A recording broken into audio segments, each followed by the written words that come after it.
So welcome, Dan. Hey Karen, how are you? I'm fantastic. Well, good to see you again. And I absolutely love what you're doing. And you're you're solving so many problems in one hit. And I can't wait to unpack it for everybody. And I usually start off by asking you, by the way, how are you today? You good? I'm very, very well, thank you. Thanks for having me on. That's okay. I wasn't even giving you a chance to speak. I was just going straight on. But usually I ask people, where did this come from and blah, blah, blah, which we'll get to. But I think first I'd like to shake it up a little and just sort of ask you, what is Present Box, so that people can get an idea, and then we'll open up the rest of it, because I think it's such a good concept that people need to have that clear in their minds before we get into the rest. So Yeah, thank you. So look, Present Box is for parents who are tired of receiving gifts that their kids don't need. So we are an online gifting platform that actually enables family and friends to contribute funds that go toward a child's sport, creative arts, or educational activity fees. So unlike gifts such as toys, we're all about making gift giving for kids about investing in experiences. wow, I love it. And investing in their future, really, isn't it? Yeah, it's all about, look, our mission is really simple, and that's to grow and develop Aussie kids through extracurricular activities. So we're all about making gift giving for kids more meaningful. That actually allows a family member or a friend to invest in the growth and development pathways of a child.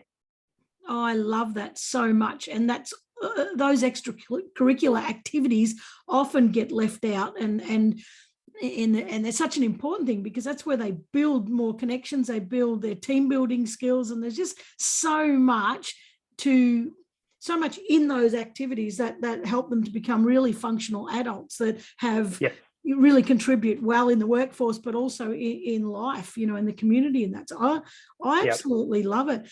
But well, before you came to what was Dan doing prior to deciding that kids need this? Yeah, you're probably going to laugh. I had guess you could call it an early midlife crisis.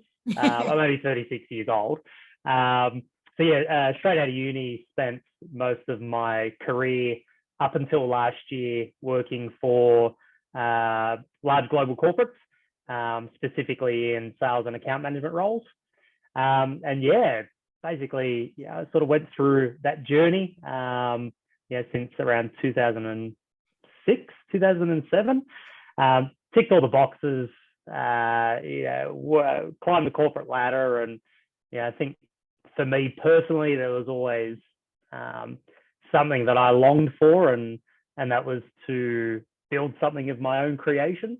It was sort of a point where we got to last year where it was like, you know what, I think what's the substance behind Present Box and what we're doing is too good to keep in the back burner and sort of just have it as an idea floating around. And so basically decided to pull the pin on the corporate gig and go all in. So it's been an amazing sort of past sort of 5 or 6 months since we've launched, but steep learning curve. And for me personally, it's been an awesome ride. So it's definitely quite the journey, I must say. Heading down this path. Yeah, that's awesome. When you were in your corporate role, were you like designing projects or programs, or were you sort of building businesses or anything like that? Or no, it was more around sort of sales and account management. So basically working for large corporates selling consumer products. So that was my background. It's sort of moving into this space now. There's wearing many different hats, from development of the platform, design, marketing, HR, legal, sort of all encompassing now. So as opposed to being a little bit, channeled in terms of having one specific set of skills over the past 10 or so years, it's definitely been quite eye-opening in terms of I guess you as an individual can actually learn as well. Once you sort of put your foot in the water and just get in there and get into the grind. Yeah, bloody oath. And the reason I asked, I know you already said that you were doing accounting and accounts management and everything, but it's I think that you've just told us that you weren't doing any of this, so you've gone to a completely different thing where you didn't have any skills, or should I say you perceived that you didn't have any of those skills, because we often get so channeled, as you say, really siloed into something that where I guess we've learned to become really great at. And then we sort of see something to the side, and it's kind of a number of avenues here, but usually we'll say, well, that's not my skill set. I'd really love to do that, but it's not my skill set. And so we intimidate ourselves into not jumping over to something like that. But then you've also said in the same breath, and this is something that is really big, and I find people struggle with when they're starting up something new, is that they're like, you've just said, oh, there's the legal, there's building a website, there's there's this and there's that, and it's much more broad, with you need 60 hats, I reckon, when you start up a project, and you've got to jump from one to the other, and we all know that that's not very productive, when you're jumping from one thing to the next all day. But the good thing about that is it also shows that if you've got a dream or if you've got a passion, that's sitting there, we sometimes don't think we've got the skills because that's not what we've learned all our life, but we find the skills, if we're really, really passionate about what, and this was why I say we've got to know why we're doing it. We've got to care about why we're doing it, because you're driven to find all the skills, which is what you're expressing there, really. Definitely. I don't think a lack of exposure or experience in certain areas of business. I'm very commercially sound and got a great set of skills, but going down the entrepreneurial sort of journey and launching a startup and blazing your own trail in a space that effectively hasn't been created before is on a day-to-day, I'm sort of like, all right, got to work on this today, got to do this project. Sometimes I don't know how I'm going to get there, but you find a way. I think what's important too is surrounding yourself with the right people as well. And if you are struggling, or if there's an area of business that you don't understand or you need help with, you need to be cognizant enough to put your hand up and say, hey, I need some help, or I need some guidance. And that's been so useful for me, just tapping into other people's knowledge, getting that mentorship, that guidance, particularly from people who have been there and done that. I can't express how important that is. I think as individuals, you can sort of just get stuck into the day-to-day grind and thinking that you need to do things all on your own, and no one really understands what you're doing or what you're going through. But when you actually get out there and speak to people, and there's loads of people out there who are doing amazing things and have been on incredible journeys, and it's about tapping into their knowledge and expertise and sort of helping you build your own path as well through that. And so a couple of things I want to say. I want to go back to say I wasn't suggesting you don't have skills, but there are days when I feel like I don't. but I'm thinking more so that we don't think we've got the skills, because we're not using. We think that they're just not. But you said a couple of really interesting things in there, and one is that go and talk to other people, because, and the funny thing is, well, it's not funny, but the thing that a lot of people probably don't expect is a lot of entrepreneurs are very, very, very willing to give you answers and feedback and solutions and all that kind of stuff, because entrepreneurs, well, the other thing you said, which is relevant to this, is that you think you're the only one going through this, but all entrepreneurs have gone through this same bloody hellhole. Where do I find this? What do I do? Oh shit, I didn't know I had to do that. My God, now I've got to learn how to build a website, or maybe, or whatever it's coming up. And I've never found an entrepreneur, never, who is not willing to sit with you and say, hey, this is what I did, maybe this can help. So I think that we get down that rabbit burrow. You were talking about thinking we're the only one, and also being maybe ashamed or too shy to ask for help. And I think we have to get past that, because and sometimes I think if we get to a point where we're struggling, we're trying to set something up, we're really struggling, and we're getting to that I give up point, and I've been there, I know that feeling. We tend to turn on the I feel sorry for myself tap, and where we think people are going to see us as a failure.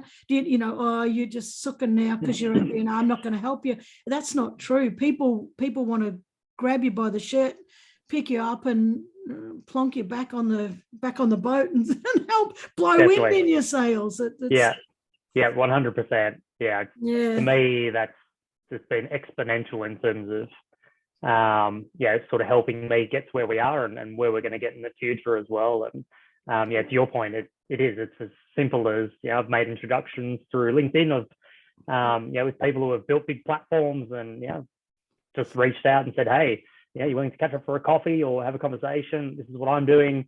I can see you've done X. Keen to pick your brain. Just want to have a conversation to see if I'm on the right path, or any tips or hints or tricks. And so more often than not, they're definitely willing to reach out and help, which is amazing. Yeah, I agree. I think we need a bit more of that in the community. I think, but it comes down to that individual being open enough to ask the question and put yourself out there as well. I agree. So there's a flaw in asking for help, but there's also a flaw that I think is disappearing a little bit, and that is that competitive shit. It's kind of like, well, I'm not helping you because you're my competition, and I see that thinning out quite a lot. That people are just saying, well, people are starting to realize that there's enough work for everybody. We don't need to, and we all deliver different things, and I don't know. I think that's thinning out. So I hope I'm right, but that's what I see. Maybe it's your own perspective. If you live in a world where you're helping people, maybe you see people helping see others. More of it. Yeah. No, definitely. Perspective. Yeah. So with Present Box, which I absolutely love, what you're sitting in your corporate world, and then you had this thing on the background. I really want to do this. What was the trigger, or what was the pain point that you went, I've just got to build this bloody thing because I can't stand something, or because I love, like usually we build things because we hate something or we love something. What was your point under all that? So sort of, I guess, two components. I think I mentioned earlier, the first one was, I've always had that desire to, again, build something of my own creation. It was funny, the idea literally came to me in the shower, and I've always been one to have a few ideas over the years, and you speak to people about them, and they'll laugh it off. Okay, it's a shit idea, nah, that's got no legs.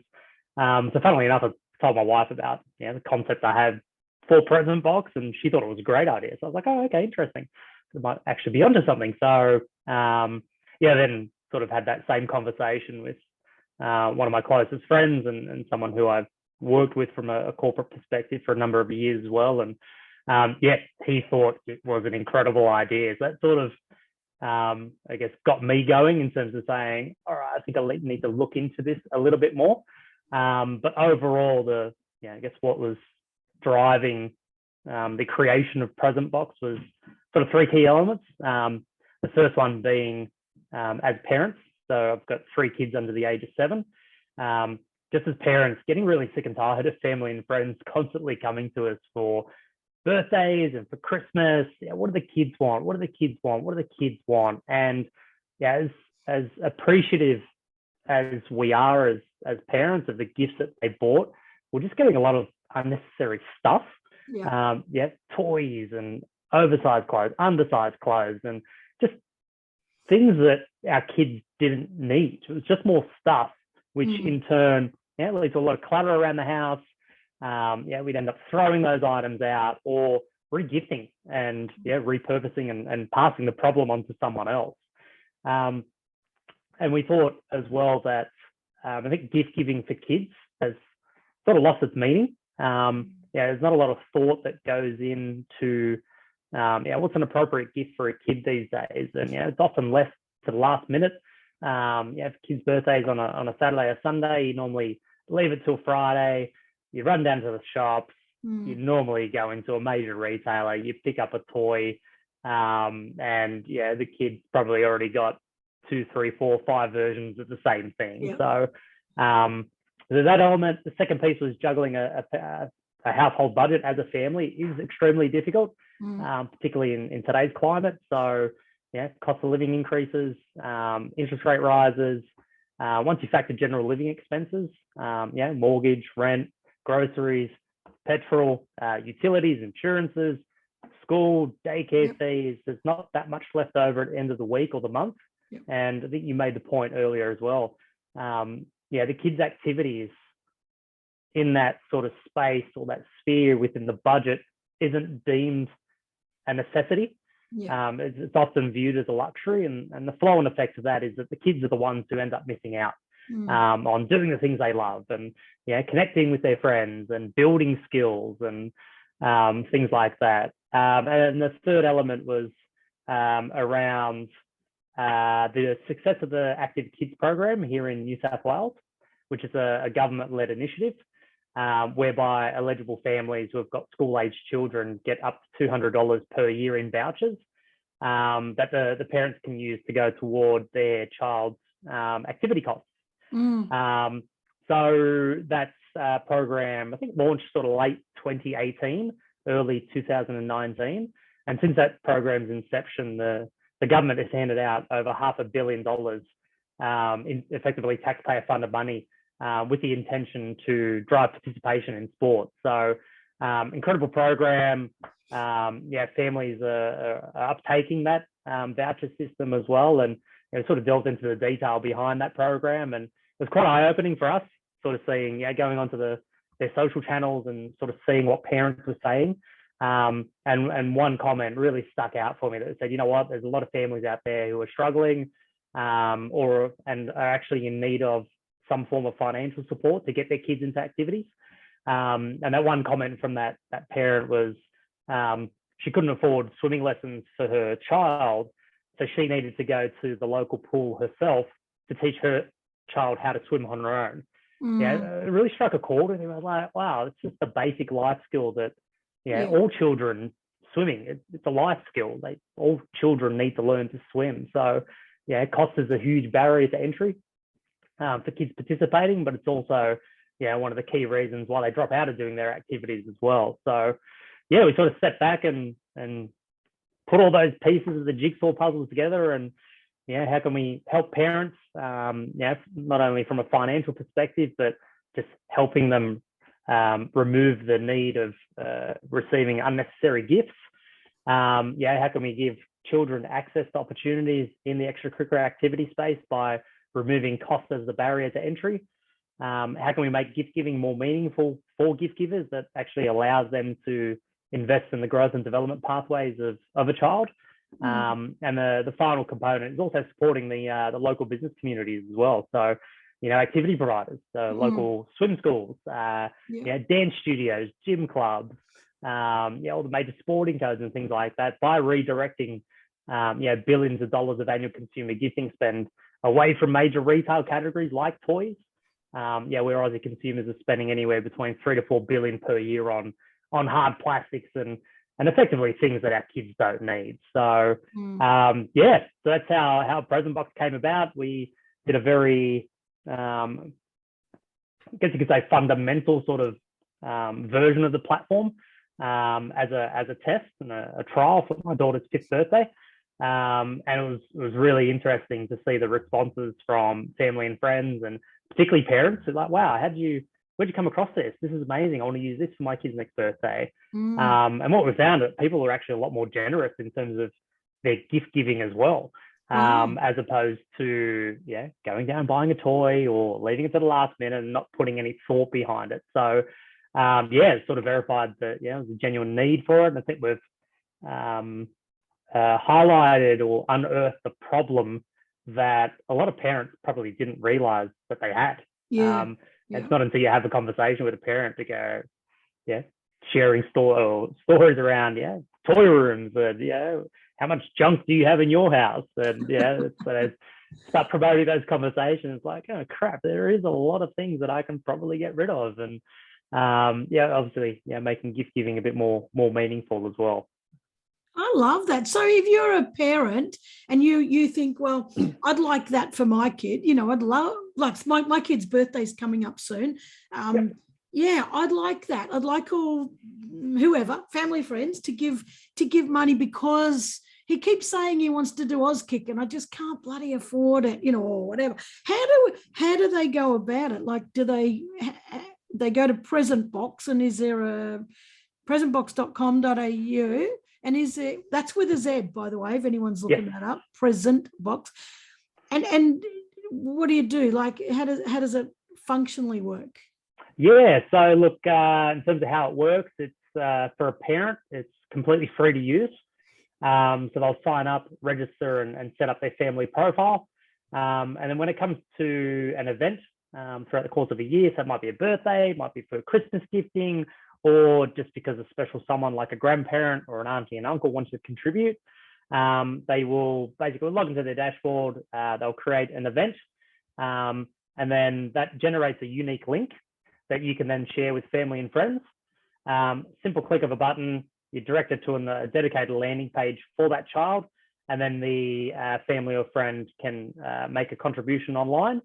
Those monies are then collected by us, and it sits in an account specifically for that child. And then the parent has the freedom to utilize those funds with any of our registered activity providers that are approved on the platform. And those funds need to go toward the payment of that child's activity costs. I love that. So essentially, it's kind of like it's not the same, but it's as simple as using a GoFundMe, that kind of thing. It's as simple as that. Yeah, similar sort of premise. We don't like to use the terminology, funding or things like that. So we're all about contributions and contributing to a child's growth and development pathway. But effectively that's how it works. And there's, I think you made the point earlier as well. Kids kids do so many activities these days. So they're always chopping and changing. And my 6.5-year-old, she does swimming, dancing, and karate. And for us, it's not just a cost issue, it's a time one as well. How do you actually spread yourself so thin? Then you multiply that by 3 kids as well, and things are a little bit out of control. But the parents effectively got free reign and freedom to utilize those funds how they see fit, as long as they're obviously redeeming those funds with our activity providers that are approved on the platform. And so if you're an activity provider, how do you become approved on your platform? So they can jump online, visit the website, they can check out everything about how it works and what we do. For activity providers, there's no sign-up fees, upfront costs or risks. There are terms and conditions from a commercial standpoint. But basically, once you're registered, there's a verification process that we go through from our end. And that's basically to ensure that the activity providers that are jumping on board the platform are legitimate and reputable.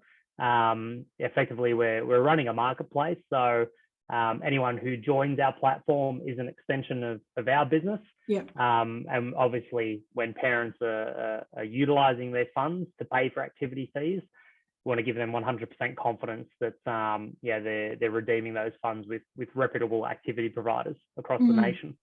Yeah, good. I'm glad you do that. That's good.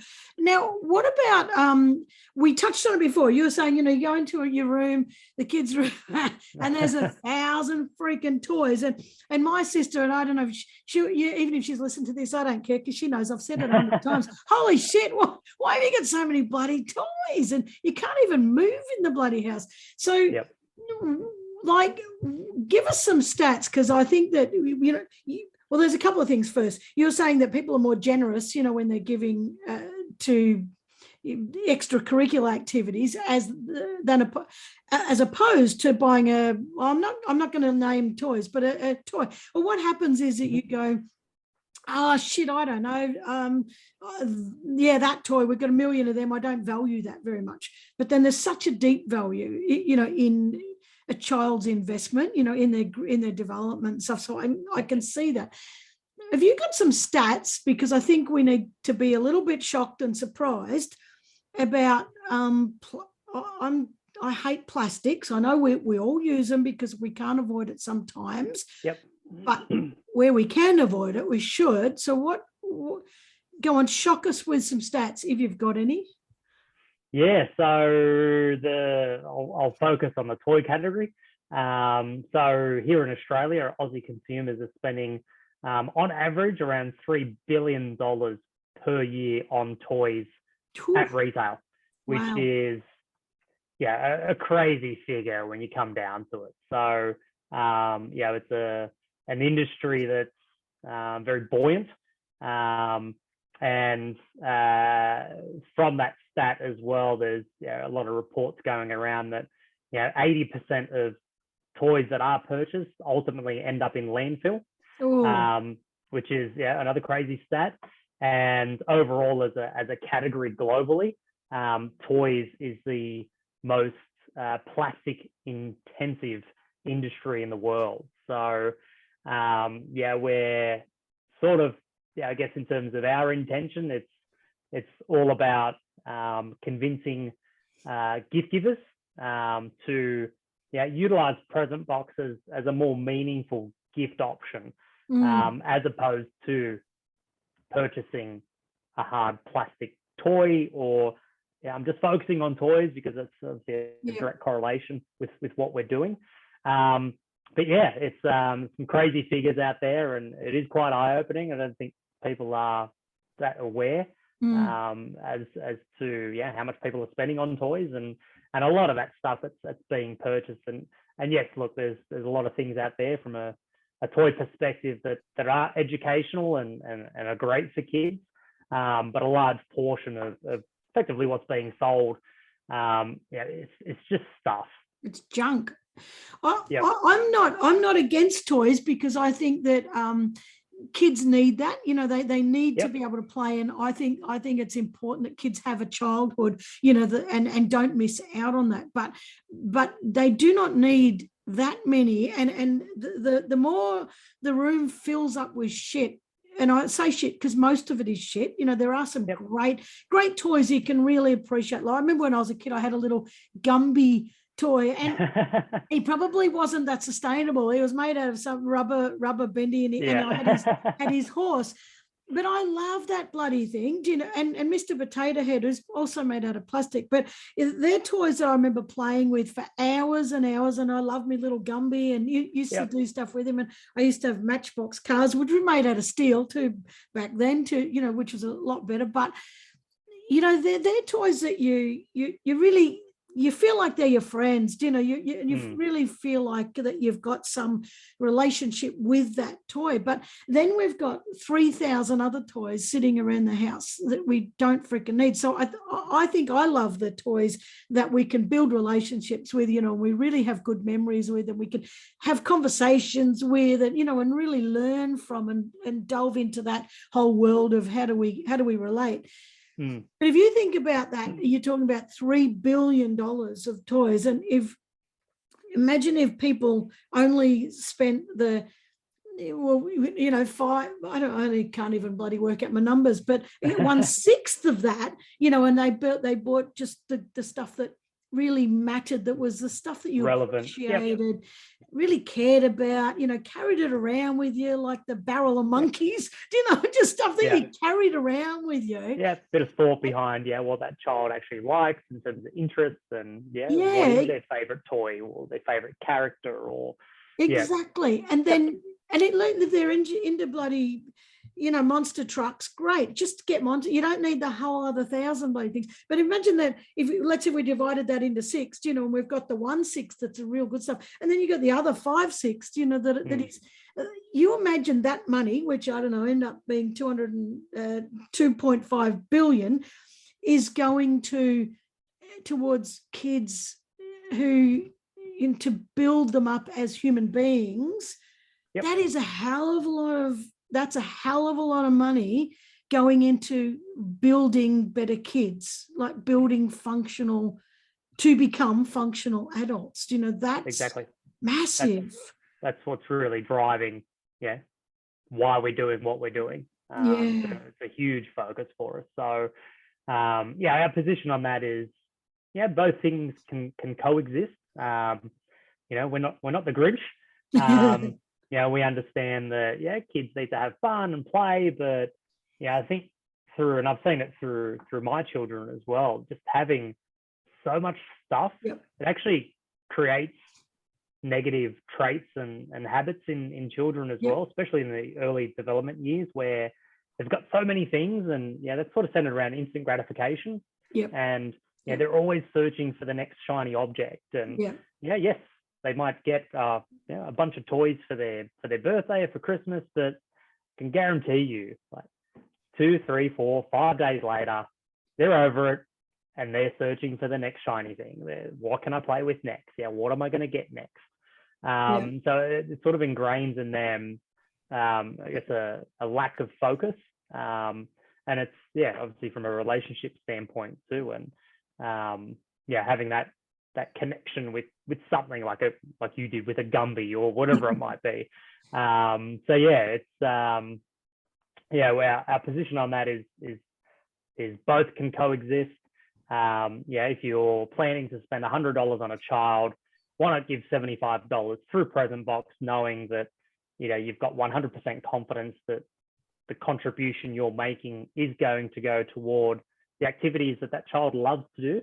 And buy something small. Might be a book or something educational or something that's still going to aid in the growth and development of that child, as opposed to just spending $100 on something absolutely meaningless that's going to be played with for a couple of days, or just stored around the house, clutter, or ultimately stay in its packaging and re-gift it onto somebody else because the child's probably got multiples of it already.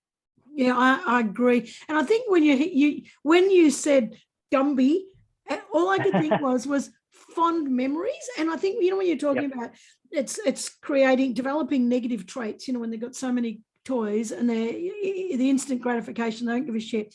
And that becomes kind of like it feeds ungratefulness, and it feeds what's next, what can I have? Whereas I'm thinking back at Gumby and I'm thinking, oh my God, I've just said Gumby and Mr. Potato Head and Barrel, and it's just elicited so many good feelings in me, just because they were special. And I didn't have 3,000 bloody toys. I didn't come from a family that was just inundated with toys, but I see it now and when you're talking about, I've got to correct you. You said 5 days later. Jesus, I'm thinking about our family Christmas with a bunch of little kids. And I reckon about 5 seconds, because, I watch them and they tear the paper off, they look at it and they fling it. They'll tear the paper off next, I'll fling it. And I sit there watching and thinking, you didn't even look at that thing. And I think it's more in the excitement of unwrapping something is probably more of a box to tick for the child as opposed to what's in that actual package. It's amazing. And then they don't remember whose is whose. They're trying to pack up stuff and it's like all in piles and anyway. But so what sort of feedback? You have touched on it, but when you said you initially launched it and people were like, this is fantastic, what feedback have you received, like overall? Have lots of people been coming back to you saying this is awesome? And so super positive across all touch points. From parents to gift givers and from the business community as well, in terms of our activity providers. On a parent front, again, it's solving a lot of problems that they have in terms of having a birthday party, and a lot of parents are in the same boat, and having a party is great, but when it comes to going home and you've got 15, 20, 25 presents to go through, and I think that terror of knowing that the bulk of it is crap scares a lot of parents. And unfortunately a lot of parents are actually getting to the point where and we speak to a lot of parents and they're like, we're not doing birthday parties for the kids anymore because it's pointless. It's another sad element to it as well, where kids' birthdays should be celebrated.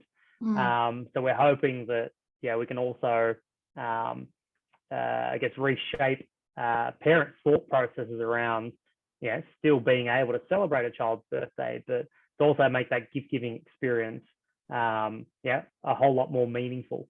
So parent front's been quite refreshing from a gift giver standpoint as well. It's taking the guesswork out to find an appropriate gift for a child as well.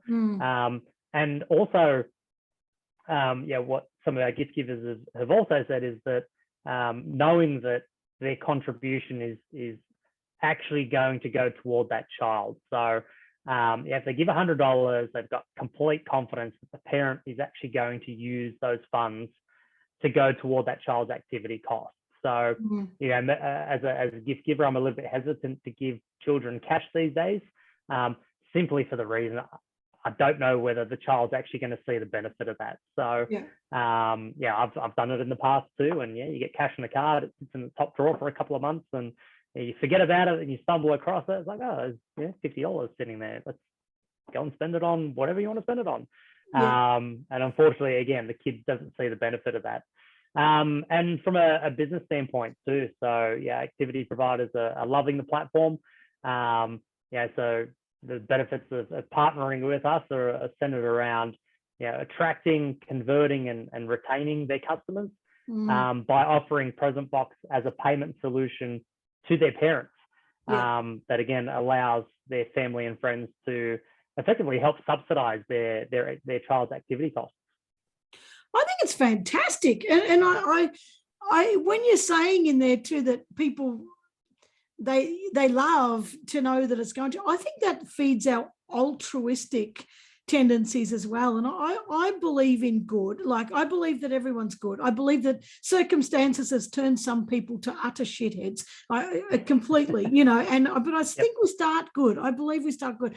And I believe that we've all got this altruistic part in us. We all want to do good. And often the world's so rushed and crushed and everything else that we're not finding a lot of opportunities to do good and see where it goes. You can donate to big charities and stuff like that, but you're not seeing it. But when you can give something like this, and you actually truly know that this is making someone's life better, that's a bloody good feeling. That's a really nice feeling. I'm so glad that everyone's saying great things. I think it's wonderful. Are you? I've got to pinch myself sometimes. It's getting the feedback, and we did a testimonial video shoot a couple of weeks ago, and it's sort of, from my perspective, it was a little bit humbling, I think, sort of hearing parents say what they're saying, and activity providers saying what they're saying about the platform, and how amazing it is. I sort of got to sit back sometimes and go, wow, okay, like this is pretty incredible what we're doing. And we're all about focusing on the impact, and we're super genuine about what we're trying to achieve here with PresentBox as well. So there's moments where I'm like, wow, that's pretty awesome. Like we're doing something good here. So gets me through those challenging days. I think it's amazing, and it's you're saying you pinched yourself. Sometimes I've got to pinch myself, and I think that when we launch a new thing, where we're kind of like, is it going to work?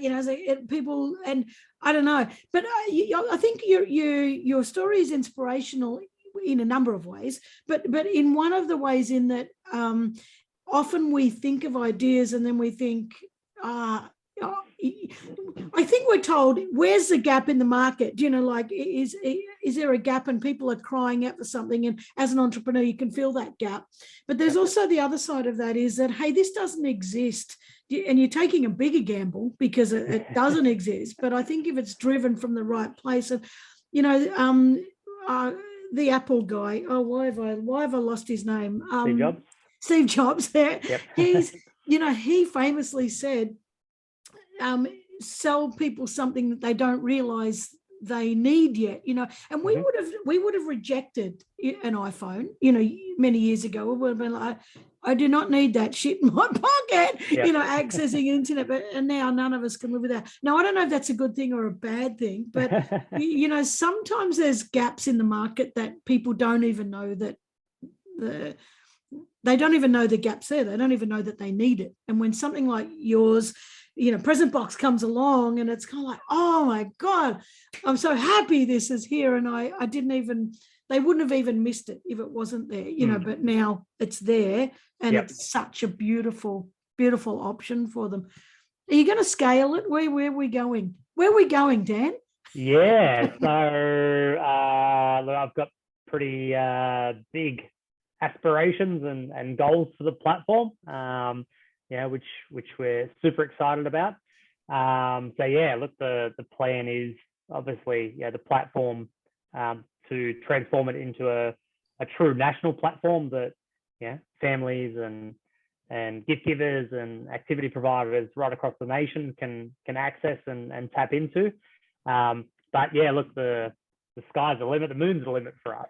Like I said, we see some opportunities going abroad as well into international territories. So there's parents in every country across the globe. There's kids everywhere. There's activity providers everywhere. So obviously that's a longer term play, but for us now it's all about focusing on delivering a lot of value, building up a presence in terms of raising awareness, educating and nurturing parents, gift givers and activity providers about who we are and what we do, and effectively building it out. So we understand that regardless of what product or how amazing your product or service is, there's always challenges in terms of getting word out, getting people using it, building that reputation up. So we know it's going to take at least 2 years to build up the marketplace. And then so there's lots of things we're working on in the background in terms of future projects already that we've already earmarked, which was super exciting. But our focus now is really building up our activity provider base, getting these businesses on board, and from a parent perspective, getting word out and start targeting the occasions around birthdays and Christmas gifting, and expanding out from there. I think it's fantastic. So you're based in Sydney, but if a family in Melbourne says, oh, God, I got my karate club up the road, and if I just go and talk to them and then get them to register and then, blah, blah, blah. So it can be as simple as that. And then definitely. So, people can jump onto the website. They can check out who we have on board already. And if your favorite activity provider as a parent isn't on there, you can let us know. By filling out a simple form. We can then contact those activity providers directly to get them registered on the platform.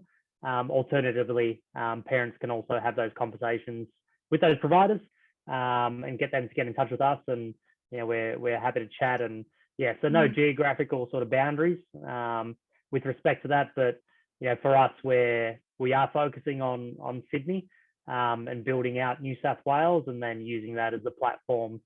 As a base case and a test case, and getting that out to the other states and territories right across Australia. So it was all sort of centered around wanting to sort of go national from the get-go, but I think it was sort of diluting and spreading our sort of message a little bit too thin. So we've decided to take more of an organic approach and build it up state by state. No, that's a safe way to do it, but it'll probably just take off itself. And you're right, you just got to get under the noses of the right people, and then it flies. But that's a process in itself. Well, I have absolutely loved this. Now I've got to ask you, because since COVID, and I was this conversation with so many people, is that people have got sick of the 9 to 5. They've had a gut full of it, and now the whole return to office. Well, I don't really want to come back to the office, and a lot of them have been sitting. A lot of people have been sitting on ideas for 5 years. One day. What would you say to them? Look, I definitely encourage it, particularly if it's something you're passionate about. I'll use myself as an example. I think, yes, it was a big risk and a lot of sacrifices that I'm making currently to sort of pursue this path. But again, it comes down to perspective in terms of viewing it. I think for me, there was a lot more for me to sacrifice by not doing this, as opposed to sticking to what I know and what I had been doing for the past 10 or 12 years and continuing on the trajectory that I was on from a corporate perspective. But look, the only advice that I would give is it is challenging. I mentioned it earlier. It's important to surround yourself with the right people, particularly those who have achieved the things that you want to achieve. And getting that guidance, that mentorship, and reaching out to ask for help where you need it. I think there's a lot of bullshit out there in terms of running your own business is great and building a startup and fantastic, and yes, it is amazing, and I love coming to work and doing what I do, but I sort of liken it to champagne and razor blades on a day-to-day basis. So I'm super transparent about that when people ask, how it's been. Look, it's been amazing, but not without its challenges. It's all about again having that really good network to tap into, and it is an emotional roller coaster, and that's one thing that I've sort of found as one of the biggest challenges is sort of managing the ups and the downs and the ebbs and the flows, and sort of getting to that consistency of going, okay, cool, this is what it's going to be for the next 2 years, and I just need to sort of increase my tolerance in terms of that base level.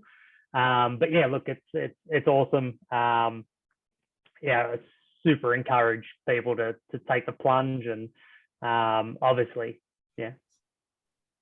factor that you're in a position to also do it, particularly from a financial standpoint. I wouldn't recommend just going into it and quitting your day job and plunging into something totally brand new without doing your due diligence.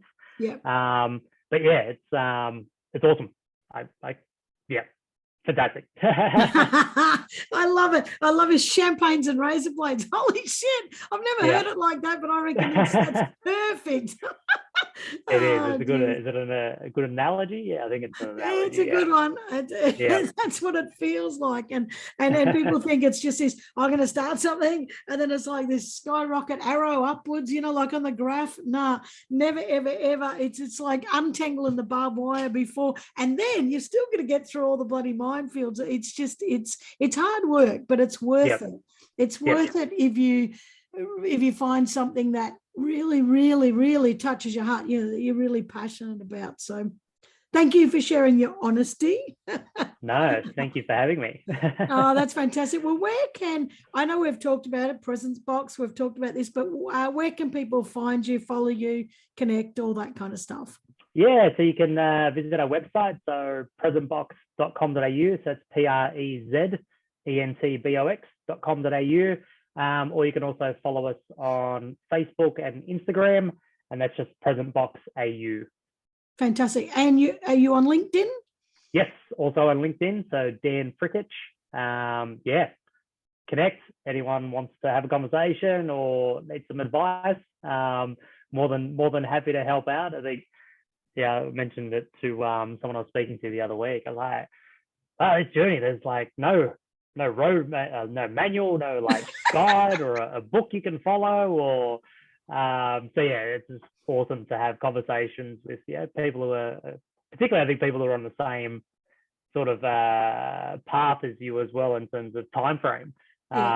It's really caught up with someone the other day, and we're pretty much on similar paths, and it's hilarious, the similarities in challenges and stories that you share between each other. So more than happy to connect and have those combos and give some advice if people are willing to hear more. Fantastic. Well, I'm going to put all those in the show notes, but I tell you what, Dan, it's been fabulous chatting with you. I love what you're doing, because it's just such a Thank you. bloody good investment in kids, you know, and we need more functional adults at the other end, I tell you, because the world's going to shit. So yeah, we're on a slippery slope. So it is. we're hoping we can be the platform that helps correct a lot of those trends that we're seeing in kids these days. Particularly around obesity and screen time, and obviously not meeting the recommended level of physical activity every day. So there's a lot of concerning trends that we're seeing that we want to be part of to help correct and to your point, just build great little human beings. Yeah, I absolutely love it. Well, thank you so much for joining me. Thank you for sharing all that. I really hope that people go and start to join up and like you say, organically, like let's build this nice and slowly so that you can have a beautiful, sustainable business, that goes on for a long time, because it's definitely something the world needs. And I love it so much. So thanks so much, thank Karen. you. It's amazing. Appreciate it. Oh, my pleasure. All right. Thanks heaps. I'll see you later. Thanks so much. Thank you. Bye-bye. See ya.